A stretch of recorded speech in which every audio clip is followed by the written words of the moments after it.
everybody, welcome back.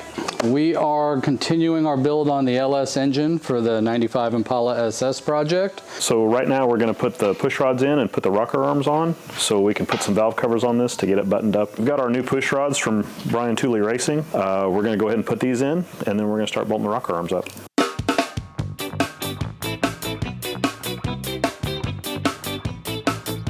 So for the next step, we're going to go ahead and put the rocker arms on. We did put the trunnion kit in these to allow them to spin all the way around. I've got a stock rocker over here for a comparison so you can see the difference. And on the stock rocker, the travel is limited, so it doesn't go all the way around, it stops.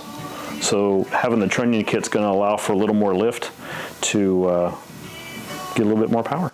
So we're going to set this guide in place. There's a flat spot on the rocker arm. That goes to the bottom. So put the bolt at the flat spot. Make sure that it's hitting the push rod.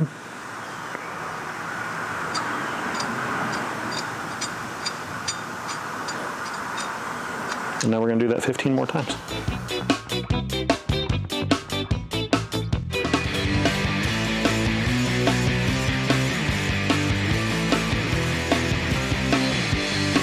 So now we got the rockers installed.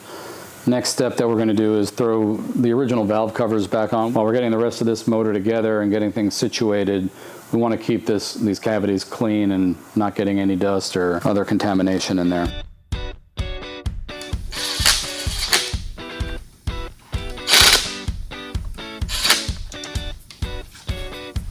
What we're going to do is install the front serpentine assembly. So this bracket's going to mount the AC compressor. It also has an idler pulley on it. When you blow these apart, there's a lot of little pieces that are easy to get confused. These nuts are here to hold the bolts in place until we get it put on the motor, which we're going to do now. Now in the notes for the kit, it does say to install this side before we do the water pump, so we're going to put the water pump on next.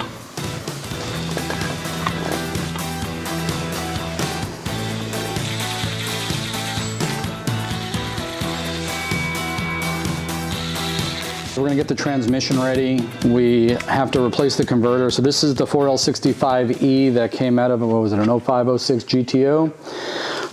Tranny ran fantastic. We're gonna run it. First things first, we're gonna pull this converter. We're gonna pull the front seal, replace the seal, and then we'll tell you about the new converter and install it. So let's have at it.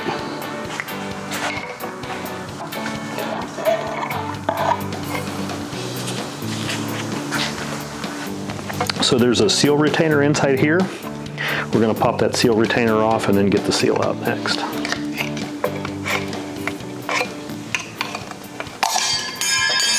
We've got the seal in. We're now ready to get the converter installed. We got our converter from Delancey. They're out of Southern California. Very, very reasonable prices for these converters. They do a billet modified setup of like a 5-cylinder Trailblazer torque converter. So it's going to be very streetable, but when you put the pedal down, it's going to do exactly everything that we need it to do. So we're going to go ahead and install it and we'll give you a little bit of an idea of what these are. So we'll shoot over to that. Right here is our 4,000 stall converter. You can see the difference in size. Generally, the smaller the converter, the looser it's going to be. And it also has the torque converter clutch, where our 4,000 stall that the car came with did not, which is going to help it at highway cruise as well.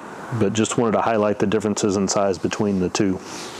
We are going to add a little bit of fluid to this before we put it in, just so it doesn't start dry, and we're going to get it in place.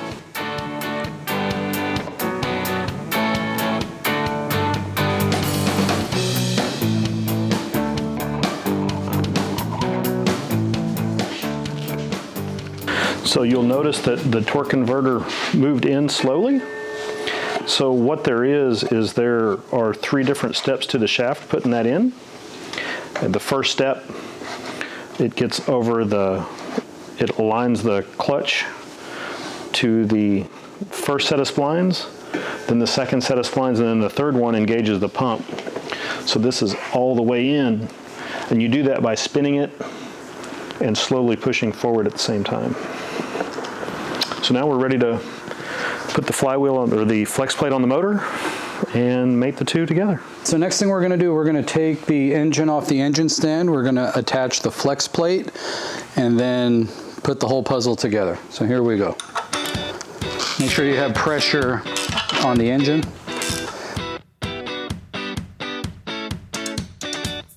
So the next step is getting the flex plate mounted to the motor. So you'll see here on the flex plate, it does have stamping called engine side. I think that's also a really good testament as to how good the Cerakote is, and that we are going to get the protection, but it doesn't cover up any of our part numbers or markings on the flex plate itself.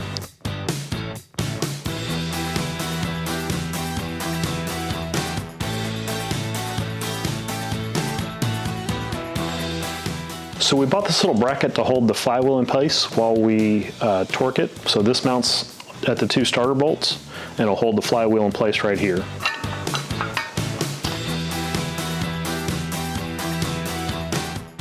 We got everything in place. We're going to mate the transmission up to the engine. Wish us luck.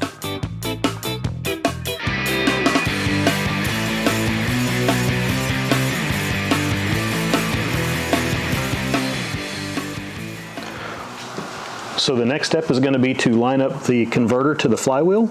You can see the nut at the converter is in, that's where the hole goes, away towards. So we have 3 of these. I'm going to put the first one in, rotate the engine, put the second and third ones in, and then we're going to come back and tighten them down.